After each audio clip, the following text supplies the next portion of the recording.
Bangsa nama plate J ni tak kira kereta ke motor ke semua pelesik. What?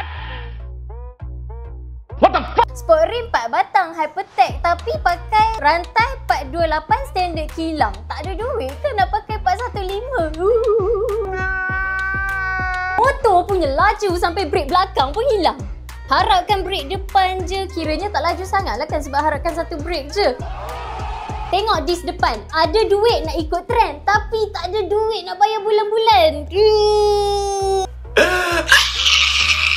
Kalau dyno mesti naik 5 horsepower, 2.5 kiri, 2.5 kanan.